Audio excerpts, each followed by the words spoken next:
Hello viewers, welcome to my YouTube channel. Get ready for heart-touching stories. Don't forget to subscribe and let's begin. I want to be very clear about something before I begin. I am not a difficult person. I have spent 63 years of my life being the kind of woman who brings casseroles to neighbors after surgery, who remembers every birthday, who drives 4 hours without complaint when my daughter needs me. I am the woman who says yes so often that people have stopped noticing when I say it. They've simply come to expect it, which is probably why my son-in-law Derek thought he could get away with what he did. Let me set the scene. My daughter Melissa and Derek have been married for 7 years. They have two beautiful children, Lily, who is 5, and Owen, who just turned 3, and two enormous dogs named Hector and Ajax, who are both Great Danes and both, in my honest opinion, the size of small ponies. Derek works in logistics. Melissa is a nurse practitioner. They are busy people. I understand that. I have always understood that. What I understood less well, apparently, was that Derek had quietly reclassified me. Somewhere along the way, without announcement or consent, I had been moved from the beloved mother-in-law column into the household resource column, like the chest freezer in their garage. Useful, available, and never asked whether it wants to be plugged in. The trip I had been planning was to Portland, Oregon. My oldest friend Carol had just retired after 40 years of teaching elementary school, and her daughters were throwing her a surprise party. I had been invited. I had been excited. I booked my flight 4 months in advance, a direct flight from Charlotte, reasonable hours, nothing fancy, and I told Melissa about it the moment I hit confirm purchase. "That's so great, Mom," she said. "Carol deserves that." She seemed pleased for me. I hung up the phone feeling light.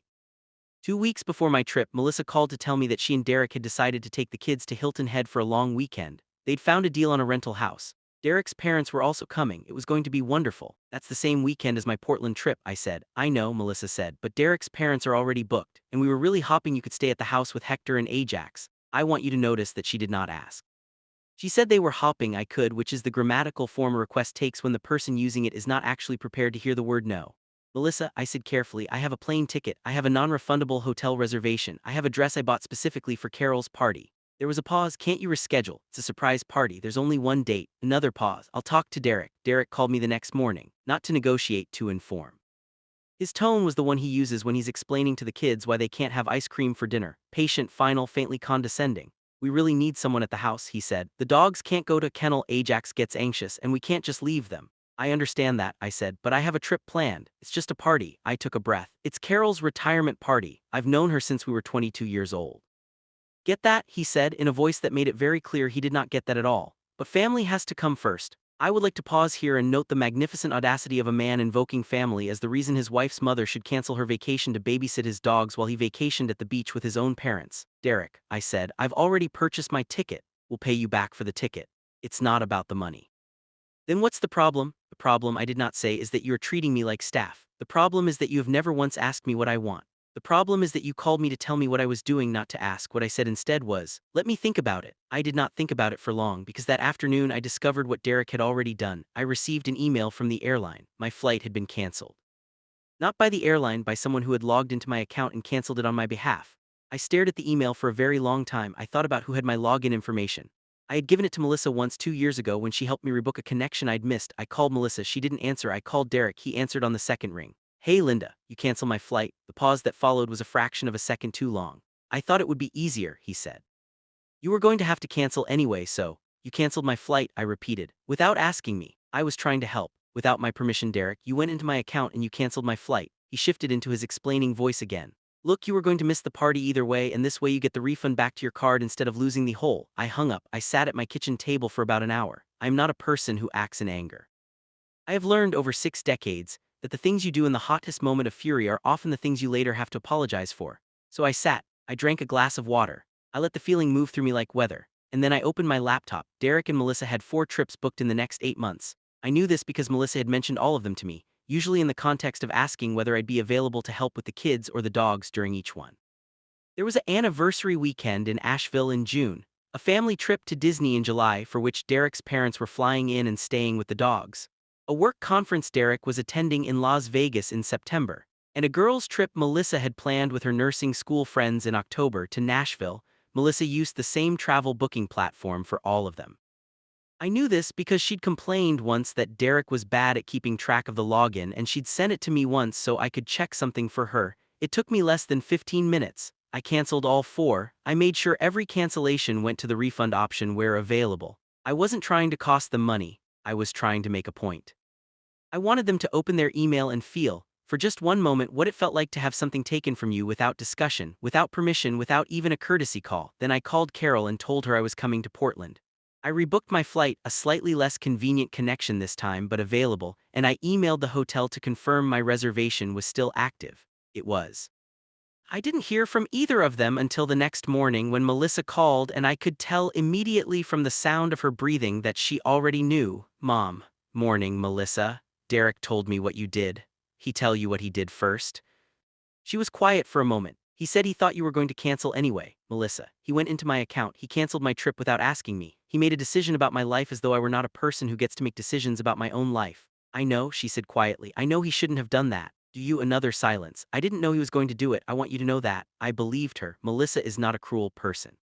She is a tired person, and she loves her husband, and I think she had grown accustomed to the way Derek talked about me as a resource, as a solution to logistical problems without fully hearing it. The way you stop hearing a hum when it's been in the room long enough. I have been available to you both for 7 years, I said. I have watched those children so many times I've lost count. I have driven to your house in the middle of the night when Owen had croup and you both had morning shifts.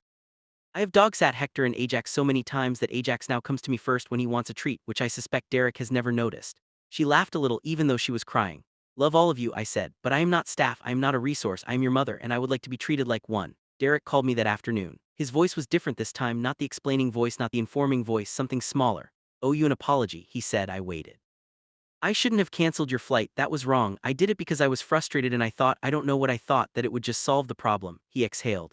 It was wrong, I agreed, and I know I've been treating you like you don't have a life outside of us. Melissa told me that, she's been telling me that for a while actually, I just wasn't listening. I appreciated that he admitted it. Derek is not a villain.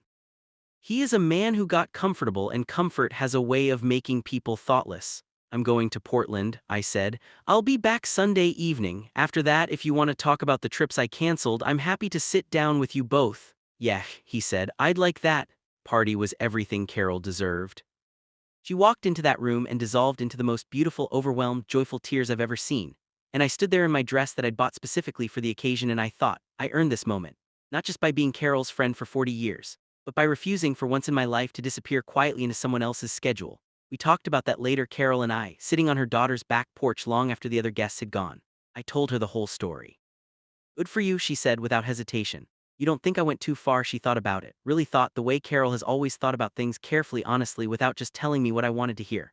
I think you matched the energy, she said finally. He didn't go too far when he canceled your flight. He just thought it was acceptable because it was your plans, not his. You made him feel what that felt like. She refilled my glass. The real question isn't whether you went too far. It's what happens next. What happened next was a Sunday dinner a few weeks after I returned from Portland. Derek and Melissa, the kids, me. Derek had rebooked the Asheville anniversary trip himself, had made new arrangements for the dogs through a service he'd found.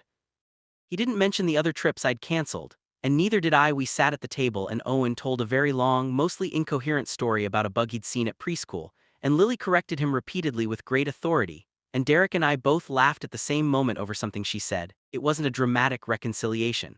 There was no grand speech, no moment of cinematic clarity. There was just a man who had learned something and a mother-in-law who had taught it, and a table full of food and a 5-year-old who was absolutely certain she knew more about bugs than her brother. Hector put his enormous head on my knee under the table, the way he always does. I gave him a piece of my roll, the way I always do. Some things don't have to change. I'm going to Portland every year now. I've already booked next May.